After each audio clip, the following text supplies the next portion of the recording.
Prehľad s nadhľadom je podcast ZVTV. Pripravuje ho politológ, profesor bez diplomu.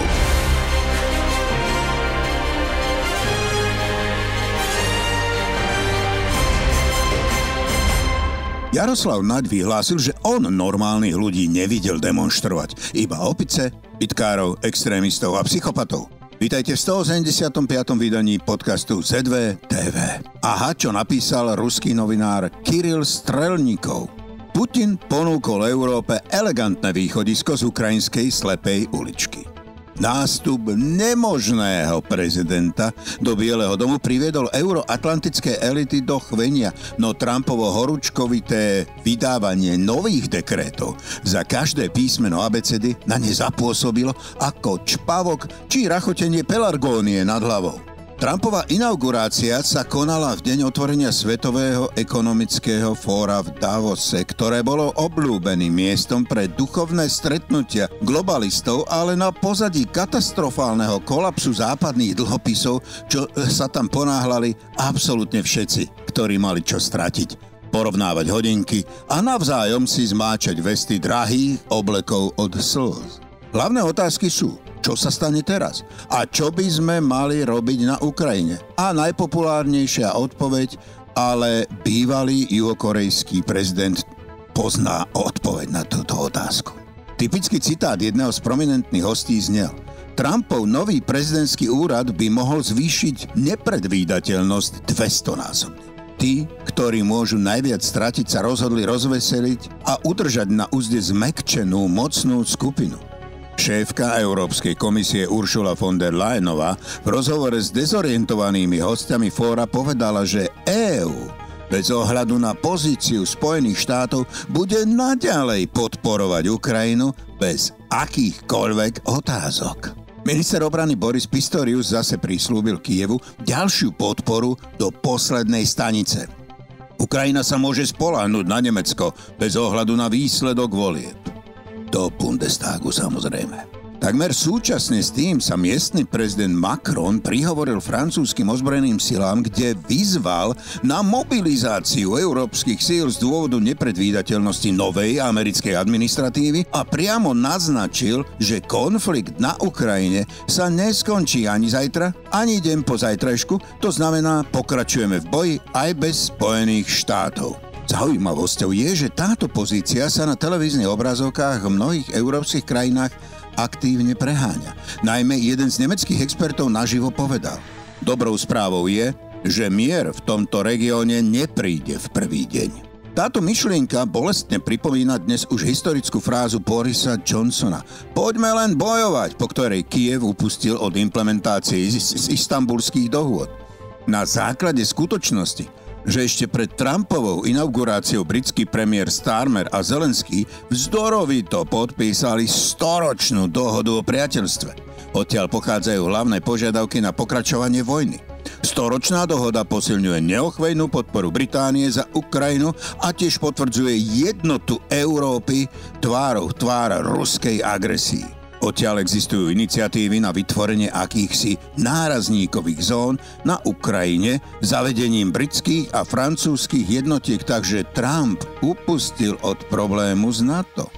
Na aktívne naliehanie Britov, ktorým sa sen o vrátení predpony 2.0 a ich impériu cez medzeru v globalizme vymyká z rúk, sa kontinentálni Európania stále nevedia rozhodnúť premeniť rajskú záhradu na magický cintorín a ťahajú svoje nohy meranie vojenských rozpočtov a obetí, ktoré už priniesli na oltár Ukrajiny. Napriek tomu, že agenda sama sa začala aktívne presadzovať na európskom informačnom poli a každý deň sa objavujú bravúrne správy o rozširovaní vojenskej výroby v Európe a náraste ozbrojených síl, väčšina chápe, že korčuľovanie s ruským medveďom je s najväčšou pravdepodobnosťou ukončené bezhlavým jazdcom. Napríklad šéf špeciálneho štábu pre Ukrajinu na nemeckom ministerstve obrany generálmajor Christian Freuding nedávno pripustil, že každý mesiac má ruská armáda viac tankov, viac munície, viac rakiet, viac dronov, zásoby v skladoch pribúdajú a preto NATO by sa malo mať na pozore, teda opäť nešetriť. Lotyšský prezident Edgar Rinkevič potvrdil, že mocné euro NATO bez USA nemôže čeliť samotnému Rusku. Nie sme pripravení, nemôžeme dúfať, že USA budú tak silne zapojené do európskych záležitostí. Skutočné a pritiahnuté za vlasy sa teraz myšlienky sypú ako z deravého vreca.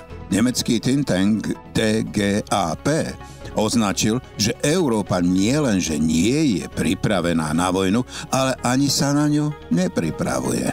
Politico verí, že Európa je práve teraz bezbranná a Business Insider zhrnul: bez Spojených štátov nemajú európski spojenci v NATO kľúčovú schopnosť viesť vojnu s Ruskom. Inými slovami, kontinentálna Európa chápe, že bez Spojených štátov má proti Rusku problémy a horúčkovito hľadá spôsoby ušľachtilého strategického ústupu, aby neskôr samozrejme mohla týmto Rusom ukázať plnú silu európskych zbraní a bruselského ducha. Ale raz sa to stane. Napriek všetkým nepríjemným veciam, zradám a bodnutiu do chrbta prišiel Vladimír Putin Európanom na pomoc. Minulý pondelok na stretnutí so stálymi členmi Bezpečnostnej rady vrhol ruský prezident na ponáhľajúcich sa členov mikronato zaujímavý nápad a navrhol, ako by sa dala ukrajinská otázka vyriešiť úplne nekrvavo európskym spôsobom a na 1,000,000% demokraticky. Vladimír Putin svojím akademickým spôsobom urobil krátky historický exkurs a vysvetlil, že existuje veľa otázok o štátnosti Ukrajiny, pretože väčšina území stále kontrolovaných kyjevským režimom, kde žijú rôzne národy a národnosti, má veľmi odlišnú genézu, najmä ZSSR a potom Ukrajina. V dôsledku druhej svetovej vojny zahŕňali ruské, poľské, maďarské a rumunské územia. Takže ak ste všetci takí veľkí demokrati a Ukrajina je prvým demokratom spomedzi všetkých, potom je potrebné toto všetko vrátiť k zamýšľanému účelu. To by bolo mimoriadne demokratické. Mimochodom stojí za to pripomenúť, že v moderných dejinách existuje najnovší príklad takéhoto demokratického návratu území. Arménsky premiér Pašinian na základe toho, čo považuje za historickú pravdu a demokratický prístup k veci, navrátil Náhorný Karabach do Azerbajdžanu. Toto je skutočne vzor pre Zelenského a spol. Južná Besarábia a Severná Bukovina pre Rumunov, Lvov a Rivne pre Poliakov, Zakarpatsko pre Maďarov a samozrejme Rusko pre svoje historické územie. Výsledok: všetci spoločne demokraticky pod hymnou Európskej únie obnovíme historický status quo a problém Ukrajiny sám zmizne, povedal Kiril Strelnikov, bývalý ruský plavec a absolvent univerzity PGTU Vojenmech v Sankt Petersburgu. Objem plynu v európskych podzemných zásobníkoch klesol približne na 56%, ale jeho očerpávanie sa počas aktuálneho teplého obdobia spomalilo. Ukázali to údaje spoločnosti Gas Infrastructure Europe. Migalovci chceli pozície, odchádzajú však s holým zadkom. Neschopnosť uniesť porážku manifestuje ich líder osočovaním bývalých spolustraníkov. A to vári ku tejto téme asi budeme na dnes končiť.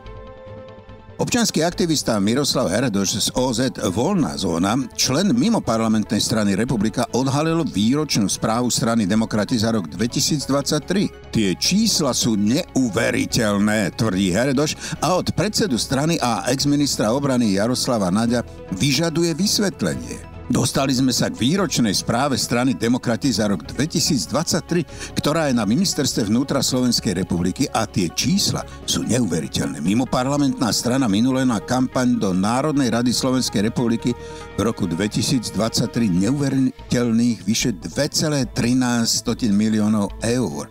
Samozrejme, neoficiálne číslo môže byť ešte vyššie. Odhalil Miroslav Heredoš, občiansky aktivista z OZ Voľná zóna. Spomenul, že v parlamentných voľbách v roku 2023 strana nezískala ani 3%, a to znamená, že nedostali štátny príspevok a aj podľa správy TIS boli a sú na pokraji bankrotu.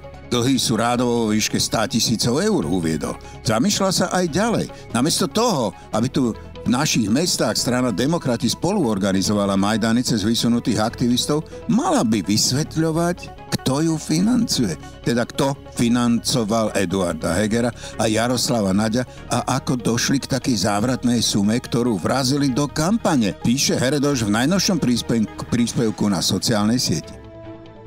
Po dlhých rokovaniach v uplynulých dní dostalo Maďarsko v pondelok od Európskej komisie záruky, ktoré sú nevyhnutné pre budúcnosť jeho energetickej bezpečnosti, preto na rokovaní ministrov zahraničných vecí členských štátov Európskej únie nevetovalo predĺženie protiruských sankcií. Uviedol na Facebooku šéf maďarskej diplomacie Péter Szijjártó. Rada Európskej únie pre zahraničné veci v pondelok rozhodla o pozastavení platnosti niektorých častí dohody o zjednodušení vízového režimu medzi EÚ a Gruzínskom. Gruzínski diplomati a ďalší štátni predstavitelia preto budú musieť pri cestách do únie žiadať o víza.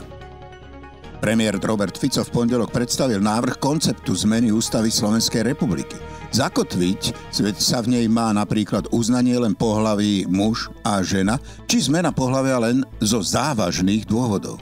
Deti by podľa zmenenej ústavy mohli adoptovať len manželia, prípadne pozostali po rodičovi či opatrovateľovi dieťaťa. Návrh hovorí aj o tom, že štátne výchovno-vzdelávacie programy musia rešpektovať ústavu a v kultúrno-etických a hodnotových otázkach pred ňou nebudú mať prednosť právne záväzky EÚ či medzinárodné pakty. Fico o tom informoval na tlačovej konferencii. Deklaroval, že návrh nie je nemenný a o prípadných návrhoch zmien je otvorený rokovať. Ministerstvo obrany vybralo zhotoviteľa pre rekonštrukciu existujúcich a vybudovanie nových rolovacích dráh na letisku Sliač. Zákazku získala skupina dodávateľov Strabag a OAT, ktorá ponúka najnižšiu cenu vyše 40 miliónov eur bez DPH. Vyplýva to z materiálu zverejneného na webe Úradu pre verejné obstarávanie a z aktualizácie ekonomických hodnotení investície útvarom hodnoty za peniaze Ministerstva financií Slovenskej republiky. Sýrske militantné skupiny zabili najmenej 39 ľudí podľa všetkého z pomsty voči bývalému režimu prezidenta Bašára Asada. V pondelok o tom informovalo Sýrske pozorovateľské centrum pre ľudské práva. Bieloruský prezident Alexander Lukašenko v nedeľu po odovzdaní svojho hlasu v prezidentských voľbách, v ktorých napokon vyhral, vyhlásil, že protesty na Slovensku a v Srbsku sú koordinované zo zahraničia a riadia ich Spojené štáty. Vyjadril tiež ochotu vo svojom ďalšom funkčnom období viesť dialog s Európskou úniou, informuje TASR podľa bieloruskej štátnej tlačovej agentúry Belta. Prezident USA Donald Trump oznámil, že podpíše výkonné príkazy o začiatku vývoja amerického systému protivzdušnej obrany podobného izraelskému systému Železná kupola a o vylúčení transgenderovej ideológie z armády. Americká vláda nariadila Centru pre kontrolu a prevenciu chorôb, aby s okamžitou platnosťou ukončilo spoluprácu so Svetovou zdravotníckou organizáciou. Zástupca CDC John Nickenganson poslal smernicu vedúcim pracovníkom tohto úradu patriaceho pod ministerstvo zdravotníctva, podľa ktorej zamestnanci, ktorí doteraz spolupracovali s VHO, majú počkať na ďalšie pokyny a majú tiež zakázané navštevovať kancelárie VHO. Americké ministerstvo spravodlivosti oznámilo, že s okamžitou platnosťou prepustilo niekoľko svojich zamestnancov, ktorí sa podieľali na trestnom stíhaní prezidenta Donalda Trumpa. Ich počet nekonkretizovalo, no americké médiá uviedli, že ich bolo viac ako 12 a niektorí boli prokurátormi v rezorte spravodlivosti. Dánsko oznámilo vyčlenenie približne 14,6 miliardy dánskych korún, čo je približne 1,9 miliardy eur, na posilnenie svojej vojenskej prítomnosti v Arktíde. Rozhodnutie prichádza v reakcii na nedávne vyjadrenie amerického prezidenta Donalda Trumpa o jeho záujme o Grónsko. India v pondelok oznámila dohodu o opätovnom zavedení priameho leteckého spojenia s Čínou po takmer 5 rokoch. Obe krajiny chcú tiež obnoviť širšiu vzájomnú spoluprácu vo viacerých sférach. Bieloruský prezident Alexander Lukašenko vyhlásil, že ukrajinská delegácia spolu s Vladimírom Zelenským sa pri príprave a počas rokovaní s Ruskom v roku 2022 predvádzala v plnej miere, čím zdržala stretnutie a úspešne zdržiava dodnes. Čínsky premiér Li Qiang v pondelok nariadil predstaviteľom dopravy, aby boli ostražití a pripravení na potenciálne núdzové situácie, keďže veľkú časť Číny pokryl veľký studený front a narušil dopravu počas lunárneho nového roka. Ministerstvo dopravy uviedlo, že počas tohtoročnej 40-dňovej cestovnej sezóny na jarnom festivale, ktorá sa začala 14. januára, čo znamená najväčšiu ročnú ľudskú migráciu na svete, očakáva rekordný počet ciest s viac ako 9 miliardami ciest. Čína začala v útorok 8-dňový sviatok lunárneho nového roka. Exkomunikovaný poslanec Hlasu Radomír Šalitroš nasleduje Migaľov príklad a vynáša informácie zo strany do médií. Útočí pritom na predsedu strany, ale nechtiac prezradil aj niečo viac. Šalitroš sa pre Košický korzár vyjadril v zmysle, že sa cíti ako obec prisahania. Potom, ako Snimír vystrčil rožky, mu totiž mali chodiť upozornenia z banky, aby vysvetlil určité transakcie. A potom na centrále strany pán Šutaj Eštok sa bavil s pánom Druckerom 2 metre odo mňa, aby som to počul, že ten Šalitroš mal takú podozrivú finančnú transakciu na bankovom účte a povedal dokonca názov odosielateľa platby a že rieši to finančná polícia, dodal poslanec. No, tak tie transakcie podozrivé a finančné, to je zaujímavá vec.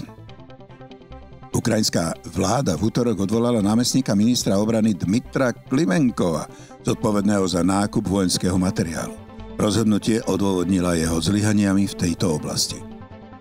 Rímska prokuratúra začala vyšetrovanie proti talianskej premiérke Giorgii Meloniovej a členom jej vlády za prepustenie líbyjského vojnového vodcu hľadaného Medzinárodným trestným súdom. V útorok to na sociálnych sieťach oznámila Meloniová. Brazílsky futbalový klub Santos FC potvrdil príchod 32-ročného útočníka Neymara do svojho tímu. Brazílčan sa po 12 rokoch vracia na miesto, kde odštartoval svoju profesionálnu kariéru. Okienko ruskej tlačovej agentúry TASS dnes z aktuálnych vyhlásení Vladimíra Putina. Konflikt s Ukrajinou sa skončí do mesiaca alebo 2, ak Kyjevu dôjde munícia, povedal pre TASS ruský prezident Vladimír Putin.